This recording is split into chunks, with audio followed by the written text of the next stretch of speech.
Assalamualaikum warahmatullahi wabarakatuh. Perkenalkan, nama saya Niki Salsabila dengan NIM 2304310. Baiklah, di sini saya akan menjelaskan mengenai keterampilan presentasi bisnis.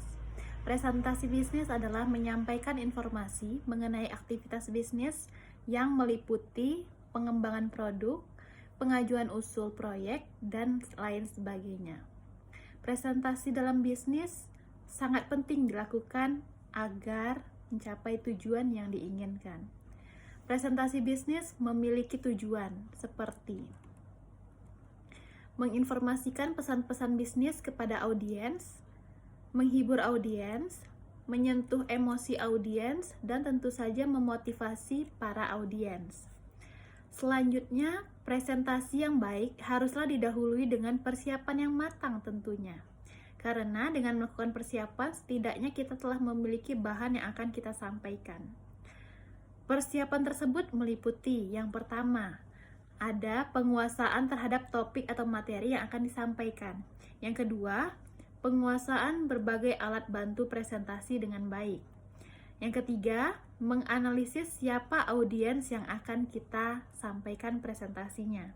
Yang keempat, menganalisis berbagai lingkungan lokasi atau tempat untuk presentasi agar tersampaikan apa yang ingin kita presentasikan dan tidak terganggu dengan suara-suara atau lainnya. Selanjutnya ada tahap-tahap presentasi lisan dalam komunikasi bisnis.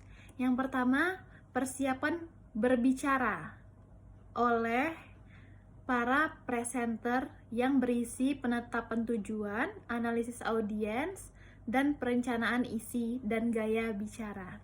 Yang kedua, ada pengembangan presentasi meliputi pembukaan, pokok-pokok presentasi, penutup, serta tanya jawab dan alat bantu visual. Yang ketiga, ada penyampaian presentasi dan pidato. Presentasi lisan yang baik itu biasanya ditunjang dan ditentukan oleh kepemimpinan seseorang. Atau selanjutnya, presentasi lisan yang baik. Biasanya presentasi lisan dilakukan dengan baik ditunjang atau ditentukan oleh kepiawaian seseorang untuk menyampaikan pembahasannya. Kepiawaian pembicara dalam menyampaikan presentasi terlihat pada kriteria yang dimiliki oleh pembicara tersebut. Antara lain, yang pertama itu mempunyai wawasan dan mengetahui apa yang ingin disampaikannya. Yang kedua, mengetahui dan mengenal audiens agar tercipta komunikasi dan mendapatkan timbal balik dari para audiens. Yang ketiga, mengetahui alasan sehingga mereka perlu berbicara dan berharap dapat memenuhi alasan tersebut, sehingga presentasi yang disampaikan dapat diingat dengan baik oleh para audiens. Yang keempat, ada senantiasa berlatih agar mampu menyesuaikan diri dengan perubahan kebutuhan informasi di pihak audiens dan bersedia memberikan jawaban atas pertanyaan yang diberikan oleh para audiens. Yang kelima, menganggap penyaji suatu presentasi sebagai sebuah prestasi. Menyadari bahwa ia harus berusaha keras untuk mendapat atau menarik perhatian para audiens terhadap materi yang disampaikannya. Yang keenam, menerima kritik atau analisis purna presentasi demi kebaikan ke depannya. Selanjutnya ada keberhasilan presentasi. Keberhasilan presentasi didukung dengan berbagai macam faktor. Yang pertama ada paralanguage, yaitu cara pembicara menyampaikan pesannya dengan kecepatan bicara, nada, volume, serta artikulasi kata yang disampaikannya. Yang kedua ada body language atau gaya bahasa atau gaya badan yang disampaikan oleh para presentator. Badan dan bagian badan tentunya dapat digunakan sebagai alat pendukung sebagai efektivitas presentasi. Bagian badan yang dapat membantu efektivitas presentasi terutama wajah, mata, tangan, serta badan selama presentasi. Yang ketiga ada kondisi ruangan presentasi. Kondisi ruangan tentunya harus kondusif agar mendapatkan rasa aman dan nyaman oleh para pembicara dan audiens. Yang keempat, faktor lain yang mendukung, seperti penampilan para presentator dan pakaian yang dikenakannya. Setelah semua step telah dilakukan, selanjutnya atau yang terakhir yaitu cara mengakhiri presentasi. Setiap presentasi, apakah itu panjang atau pendek, memerlukan pendahuluan pesan dan mengkaji pesan pada bagian akhir. Bagian presentasi disebut juga dengan penutup yang berisi kesimpulan dan beberapa hal yang dijadikan rekomendasi untuk pelaksanaan suatu kegiatan. Kesimpulan sebagian besar merupakan ulasan. Terdapat komponen yang harus dikumpulkan untuk memenuhi fungsi tersebut. Yang pertama ada meringkaskan hal-hal utama. Yang kedua memusatkan tema dan tujuan Anda. Yang ketiga mengingatkan kembali para audiens tentang apa yang sudah mereka dapatkan selama presentasi berlangsung. Yang keempat ada memberikan jalan tindakan yang jelas kepada para audiens. Yang kelima mempersilahkan para audiens untuk bertanya agar terciptanya timbal balik. Materi yang kedua yaitu komunikasi interpersonal dan kelompok. Komunikasi adalah istilah yang sehari-hari kita dengarkan atau begitu populer saat ini. Melalui media massa, media cetak, serta media lainnya. Komunikasi interpersonal adalah proses pertukaran informasi, ide, pendapat, dan perasaan yang terjadi antara dua orang atau lebih. Contoh komunikasi interpersonal atau antar pribadi seperti percakapan antara kedua teman, percakapan antara 3 orang, dan percakapan keluarga. Komunikasi interpersonal dapat terjadi di mana saja, seperti saat kita menonton atau belajar. Menurut R.Y. Nepes, komunikasi interpersonal atau antar pribadi adalah komunikasi antara dua orang atau lebih secara tatap muka. Ini memungkinkan komunikator menyampaikan pesan secara langsung dan komunikan menanggapi pada saat yang bersamaan. Menurut Effendi, komunikasi interpersonal adalah komunikasi yang terjadi pada dua orang dan melakukan percakapan baik secara tatap muka atau melalui telepon sehingga menimbulkan timbal balik. Ciri-ciri komunikasi interpersonal. Yang pertama, menggunakan bahasa yang formal dan informal. Yang kedua, menggunakan media tertentu seperti email, ponsel, atau telepon. Yang ketiga, dilakukan antara dua orang atau lebih. Yang keempat, bersifat terbuka dan komunikatif. Selanjutnya, efektivitas komunikasi interpersonal. Yang pertama ada keterbukaan, yang kedua ada empati, yang ketiga ada sikap pendukung, yang keempat ada sikap positif, dan yang kelima kesetaraan. Selanjutnya, komunikasi kelompok. Menurut Michael Burgon, komunikasi kelompok sebagai interaksi secara tatap muka antara 3 orang atau lebih, yang tujuannya untuk berbagi informasi, menjaga diri, memecahkan masalah yang mana anggotanya dapat mengingat karakteristik pribadi anggota lain secara tepat. Klasifikasi kelompok ada 2. Yang pertama ada primer dan sekunder. Yang pertama itu kita bahas primer dulu. Primer itu bersifat dalam dan meluas, artinya menembus kepribadian yang tersembunyi atau menyingkap unsur-unsur yang tersirat. Sedangkan sekunder itu dangkal, sehingga terbatas dan hanya berkaitan dengan hal-hal tertentu saja. Kebanyakan menggunakan komunikasi verbal dan jarang sekali melibatkan komunikasi nonverbal. Dalam komunikasi sekunder terdapat pengelompokan antara anggota yang terorganisir secara sistematis untuk tujuan tertentu karena interaksi sosial secara tidak langsung. Bentuk komunikasi kelompok ada dua, yaitu komunikasi kelompok kecil dan besar. Fungsi komunikasi kelompok yang pertama itu menjalin hubungan sosial, yang kedua sebagai pendidikan, yang ketiga sebagai persuasi, yang keempat pemecahan masalah, serta pembuatan keputusan dan terapi. Materi ketiga yaitu negosiasi. Selanjutnya, materi ketiga yaitu negosiasi bisnis. Negosiasi adalah sebuah transaksi di mana kedua belah pihak mempunyai hak atas hasil akhir. Sementara menurut Casey, negosiasi adalah proses di mana paling sedikit ada dua pihak yang berpersepsi, kebutuhan dan motivasi yang berbeda untuk mencoba sepakat terhadap suatu produk atau perjanjian.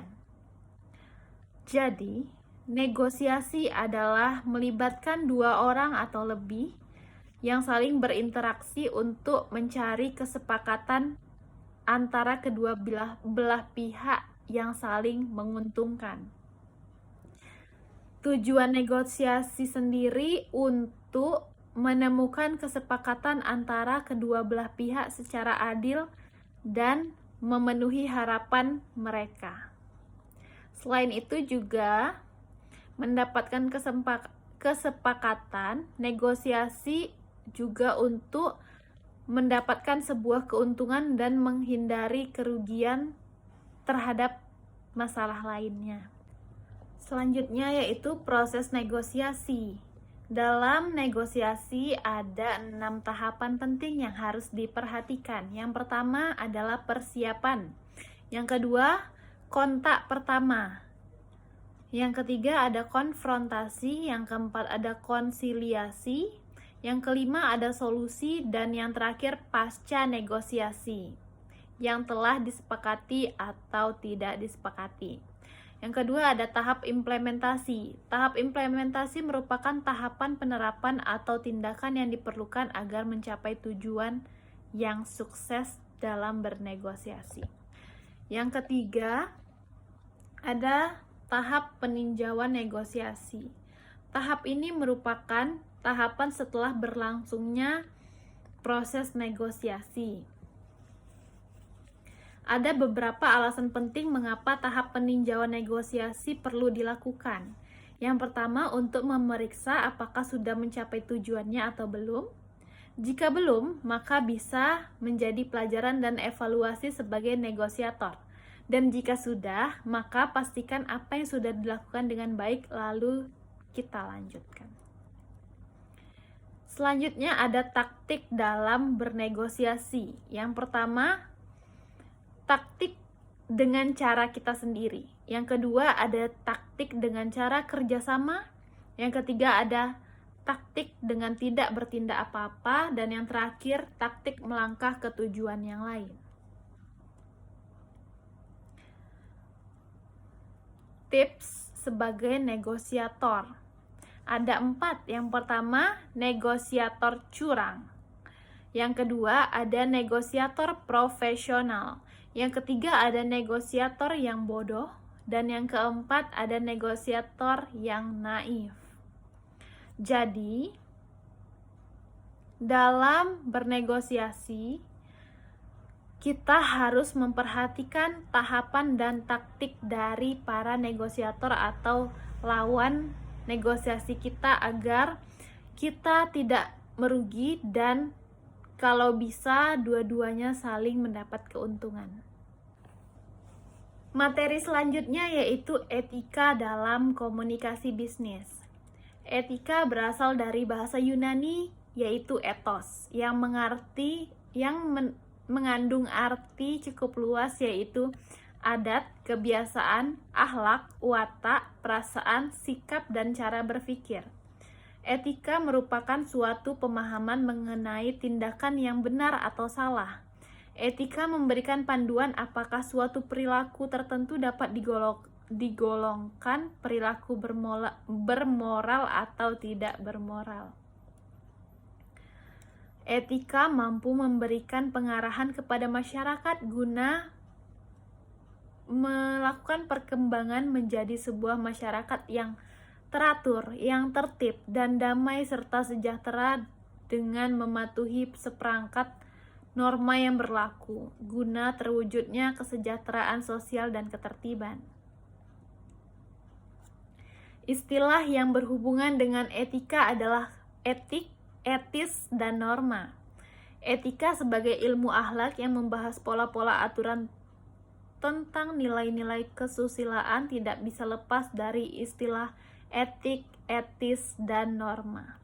Tindakan untuk melakukan etika disebut sebagai tindakan etik dan sifat tentang pelaksanaan etik tersebut disebut dengan etis. Macam-macam etika ada dua, yaitu etika deskriptif dan normatif. Deskriptif yaitu berusaha meneropong secara kritis dan rasional mengenai sikap dan perilaku manusia sebagai sesuatu yang bernilai. Sedangkan yang normatif itu berusaha menetapkan sikap dan pola perilaku ideal yang seharusnya dimiliki oleh manusia. Faktor yang mempengaruhi perilaku yaitu pembawaan, akal pikiran, dan hati nurani. Faktor yang mempengaruhi pembentukan etika ditentukan oleh faktor dari luar dan dari dalam. Dari luar itu seperti dari lingkungan rumah, lingkungan sekolah, lingkungan keluarga, masyarakat. Sedangkan faktor internal itu dari dalam diri manusia itu sendiri. Etika bisnis adalah sistem nilai dari prinsip dasar dan filosofi perusahaan sebagai acuan untuk berhubungan dengan lingkungan internal dan eksternal. Etika kerja merupakan sistem nilai yang dianut secara perorangan yang termasuk dalam etika hubungan antar karyawan dan perusahaan. Etika bisnis mengatur hubungan antar perusahaan dengan publik seperti pelanggan, pesaing, pemasok, penyalur, serta pemegang saham, dan sebagainya. Materi yang terakhir yaitu teknologi digital dalam komunikasi. Teknologi informasi sebagai suatu disiplin ilmu sains, teknologi dan rekayasa engineering, dan teknik-teknik manajemen yang digunakan dalam menangani dan memproses informasi. Teknologi informasi atau TI adalah suatu produk yang tidak berwujud atau intangible product. Dalam praktek komunikasi bisnis diperlukan sarana yang dapat menunjang dari proses komunikasi itu sendiri. Dan internet adalah jaringan komputer yang tersusun oleh ribuan bahkan jutaan komputer.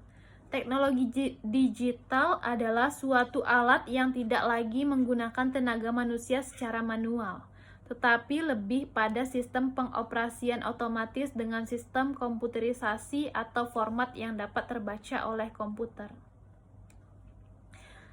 Contoh dari situs jejaring sosial seperti Facebook, Twitter, Blogger, MySpace itu yang sering kita jumpai.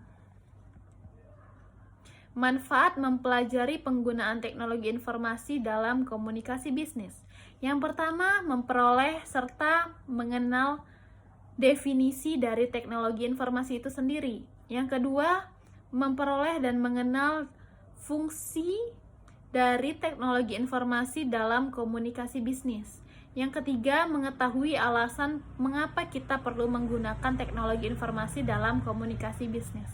Yang keempat itu, memperoleh dan mengenal mengapa penggunaan teknologi informasi dalam komunikasi bisnis itu sangat penting. Selanjutnya ada kelebihan dan kekurangan dari teknologi digital. Kelebihannya itu, data yang terkirim dari satu tempat ke tempat yang lainnya itu cepat karena ditransmisikan dalam bentuk sinyal sehingga kita tidak perlu bertatapan langsung atau tatap muka. Yang kedua, menggunakan sistem komunikasi yang tersedia dan dapat dipakai. Yang ketiga, biaya perawatan jauh lebih rendah dan lebih praktis serta stabil. Kekurangannya yaitu terkendala oleh jaringan. Yang kedua, rawan penipuan. Yang ketiga, bisa menyebabkan ketergantungan pada penggunanya karena sering menghadap pada alat elektronik. Sekian, hanya itu yang bisa saya sampaikan. Lebih dan kurang saya mohon maaf. Semoga apa yang saya sampaikan bisa menambah wawasan para pembaca. Terima kasih. Assalamualaikum warahmatullahi wabarakatuh.